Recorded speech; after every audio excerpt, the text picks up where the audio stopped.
बिस्मिल्लाहिर्रहमानिर्रहीम। अस्सलाम वालेकुम नाज़रीन, मैं हूं हाफ़िज़ इकराम। आप देख रहे हैं साडा सोना देश Punjab YouTube channel. Poultry farming पर मबनी इंटरेस्टिंग और इंफॉर्मेटिव वीडियो में एक दफ़ा फिर आप सबको खुशामदीद।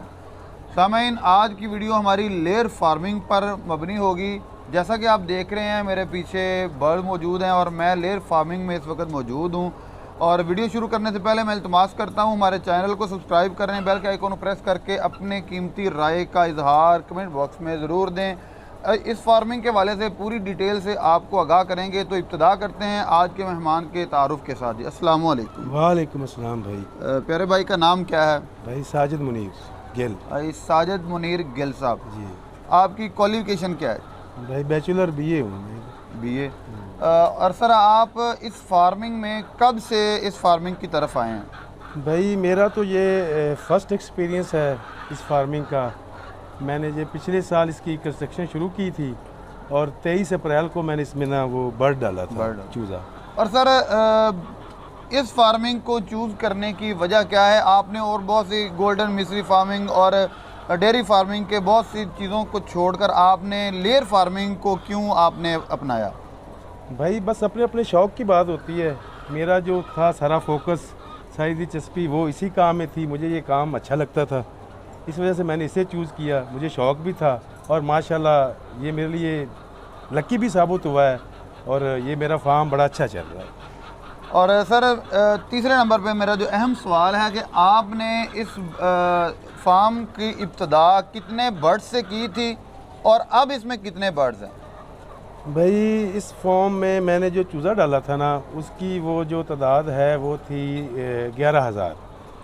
लेकिन इस टाइम मेरे पास जो बर्ड्स मौजूद है वो है 8,500। तो ये हेल्दी बर्ड है 8,500। उससे पहले कुछ इशू जो आते हैं पोल्ट्री में वो आए, जिसकी वजह से मेरी मोर्टेलिटी भी हो गई, मेरे बर्ड्स कम हो गए।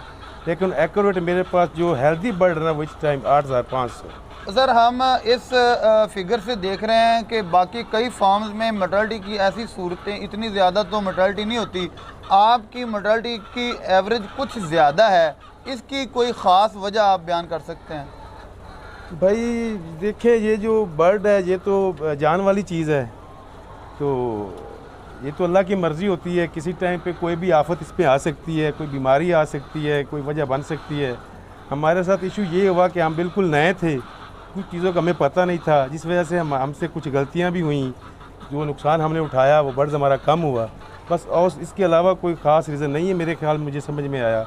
बस यही लगता है कि बस वो पहला तजुर्बा था, इस वजह से वो हमने बर्ड खो दिए कुछ। तो बाकी अब हम इस काबिल हो गए हैं कि बर्ड्स को देख सके, संभाल सके। और सर इसमें आप हमारे व्यूवर्स को जो हमें देख रहे हैं, क्या आप बता सकते हैं कि आपकी जो मोर्टेलिटी निकली है उसकी क्या सूरतें थी, ताकि कोई भी बंदा अगर फार्मिंग करना चाहे तो वो उनसे इज्तनाब करे? भाई वजह यह है कि हम बंदे नए थे, तजर्बा नहीं था। हमारे साथ मसला ये हुआ है कि बायो सिक्योरिटी का बड़ा मसला रहा है। हमारे पास बंदे आते थे बाहर से, कोई दूसरे फार्म से आ गया, कोई दूसरी जगह से आ गया। उस वजह से हमारे फार्म में एक वायरल है जिसे पंजाबी में रानी खेत और वैसे डॉक्टर की ज़ुबान में एंडी कहते हैं, एंडी। उसका इफ़ेक्ट हुआ, हमें पता नहीं था। बस उसे रिकवर करते करते हमने ये इतने बर्ड्स खो दिए। तो ये भी अल्लाह का शुक्र है कि आपने बहुत जल्दी अपनी गलतियों से सीख लिया। हाँ, हमने सीख लिया। ऐसा भी होता है कि ये ऐसी ख़तरनाक बीमारी एंडी, आप किसी से भी पूछ सकते हैं कि इसमें बर्ड्स कह लो कि फार्म खाली हो जाते हैं। इस हद तक ये सवीर होती है, ये जो एंडी होती है। लेकिन अल्लाह का करम है, कुछ हमारी एफर्ट थी, कुछ मेरे मौला का साथ था, वो हम उससे उस आफत से बच निकले। और मेरे ख्याल से हमने वो इतने बर्ड्स नहीं खोए जितनी मोर्टेलिटी होनी चाहिए। राइट। हम इस जगह पे मुतमईन है कि हमने वो किया जो ठीक हो गया। जी जी। और सर अगला मेरा सवाल है कि इस वक्त जो बर्ड नज़र आ रहे हैं, इनकी एज कितने वीक्स है इस वक्त? इस वक्त इनकी एक्यूरेट जो एज है ना वो 33 वीक्स, 33 वीक के परचेज़ करने से लेके अब तक आपके वर्किंग के, फीड के जो दीगर अखराजात हैं वो कितने हैं? भाई ये 23 अप्रैल से लेकर अब तक ना जो हमारे इस पे एक्सपेंसिव हैं, जो खर्चा है वो 1,20,00,000 का है। 1 करोड़ जिसमें मेडिसन, जिसमें वैक्सीन, जिसमें इसकी फीड और तकरीबन ओवरऑल जो लेबर का खर्चा है वो ऐड है। जी। और अब जबकि ये 90% है, जैसे आपने कहा कि थोड़ा सा अब नीचे आया है इसका जो अंडे की एवरेज है, तो आप क्या कहते हैं कि डेली बेस पे आपके जो एक्सपेंसेस हैं उनको निकाल के इस वक्त आपको कितनी अर्निंग आ रही है डेली बेस पे? भाई इस टाइम हमें ना डेली की वो सारे एक्सपेंसिव डेली के निकाल के तकरीबन 35,000 रुपये जो ना वो डेली की वो इनकम आ रही है। डेली की इनकम 35,000 आ रही है और 1,20,00,000 तो एक बहुत बड़ा फिगर है। तो आप क्या कहते हैं, क्योंकि ये माशाल्लाह से माशाल्लाह बहुत बड़ा एक बिज़नेस है और इस पे जैसे ये बड़ा है एक्सपेंसेस इससे बिल्कुल ज़्यादा होंगे, और आप क्या कहते हैं आपका अंदाज़ा और एस्टिमेट कि कब तक आप अपने पूरे अखराजात कवर करके आपकी मैक्सिमम अर्निंग स्टार्ट हो जाएगी?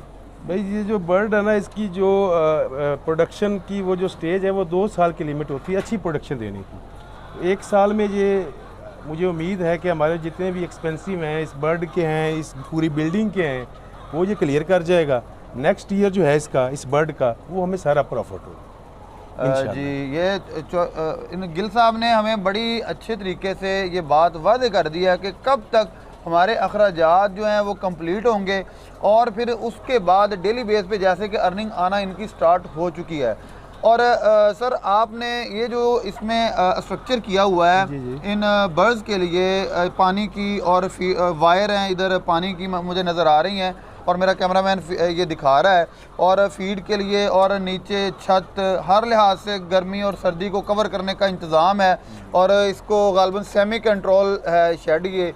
और इस वाले से आप क्या कहते हैं कि इसकी तैयारी अगर कोई हमारा व्यूअर ये सवाल करता है कि आपने ये नहीं बताया कि इसकी तैयारी कितने में होगी, तो आप इसके बारे में क्या कह सकते हैं?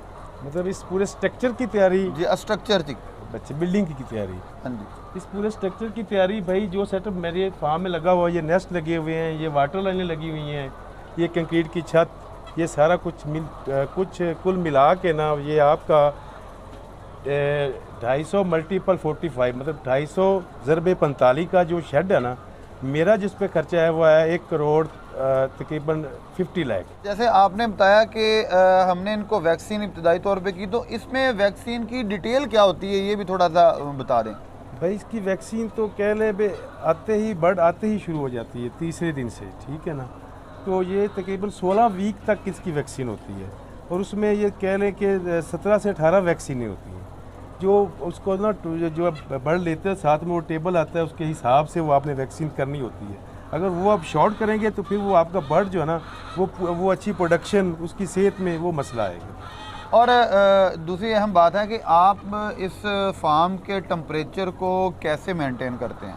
इसको हमने बनाया सेमी कंट्रोल इसीलिए है कि इसका टेम्परेचर मेंटेन किया जा सके। इसके साइड पे जो पर्दे लगे हुए हैं इसको ऊपर नीचे करके भी, फैन ऑन करके, पीछे इसके कूलर लगा हुआ है, वो कूलर जब हमें गर्मी होती है तो वो कूलर ऑन करते हैं, आगे से फ़ैन चलते हैं, जितना टेम्परेचर चाहिए होता है उस हिसाब से फ़ैन चलाते हैं। 1 चाहिए, 2 चाहिए, 3 चाहिए, जहाँ पे मेंटेन हो जाता है वहाँ पर स्टिक चलने देती है। आप न्यू फार्मर जैसे हमारे व्यूवर्स आपको देख रहे हैं और आप उनमें से अगर कोई बंदा माइंड रखता हो, आप उसको क्या मशवरा देंगे कि वो लॉस से बचते हुए काम कैसे स्टार्ट कर सकता है ले फार्मिंग का?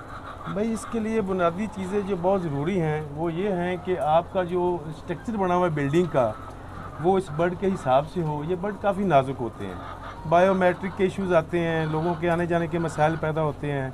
दूसरा ये कि इसकी रखने के लिए इनको सेहत रखने की ज़रूरी है कि आप इसके ये जो फ़ैन लगे हुए हैं, ये पर्दे, ये जालियाँ, बिल्डिंग किसी तरह की बनाएं, उसे साफ़ रखें, उसमें मेहनत होती है वो करें। बिज़नेस बहुत अच्छा है, इससे फ़ायदा आपको पहले भी बताया हो रहा है, तो इंशाल्लाह बाकी को भी होगा। लेकिन हर काम के लिए मेहनत बहुत ज़रूरी है, वो करना आपके लिए आपके हाथ में है। वो आप कितनी करते हैं कितनी नहीं करते, ज़्यादा कर लेंगे अच्छी प्रोडक्शन देंगे, अच्छा प्रॉफिट देंगे, कम कर लेंगे बिल्डिंग जैसी होगी वैसा बर्ड होगा। बिल्डिंग अच्छी है, स्ट्रक्चर अच्छा है, उसकी वो जो चीज़ें उसे चाहिए उसके एटमॉस्फेयर के लिए जो उसकी बिल्डिंग में होती हैं, हवा के लिए, ऑक्सीजन के लिए, वो चीज़ें पूरी हैं तो कोई मसला नहीं है। ज़हन में ये बात ज़रूर रखें, इस बर्ड को अच्छे तरीके से रखने के लिए इसका स्ट्रक्चर जो है ना बिल्डिंग का वो अच्छा होना चाहिए। इसके अलावा आप इस बर्ड को अच्छे तरीके से गाइड नहीं कर सकते। के जहन में उठने वाले हर एक सवाल का जवाब उसी वीडियो में दे दिया गया होता है और फिर वही सवाल दोबारा कमेंट बॉक्स में बार बार रिप्लाई करने को कहते हैं। तो काइंडली वीडियो को स्किप ना कीजिएगा, पूरा देखिएगा, इससे आपके सारे सवालात के जवाबात इसमें हमने ऐड कर दिए हैं। इसके साथ ही अपने मेज़बान हाफ़िज़ मोहम्मद इकराम को इजाज़त दीजिए। और अगर आप भी अपने फार्म की वीडियो बनवाना चाहते हैं तो हमारे जो नंबर आपको व्हाट्सएप का आपके सामने आ रहा है, इस पे आप हमें व्हाट्सअप कर सकते हैं और अपनी लोकेशन और सारी डिटेल आप बता सकते हैं। इसके साथ ही अपने मेज़बान हाफ़िज़ मोहम्मद इकराम और मेरी पूरी टीम को दीजिए इजाज़त। फिर मिलेंगे नई अच्छी इंफॉर्मेटिव वीडियो में। तब तक के लिए अपना बहुत सारा ख्याल रखिएगा। अल्लाह हाफ़िज़।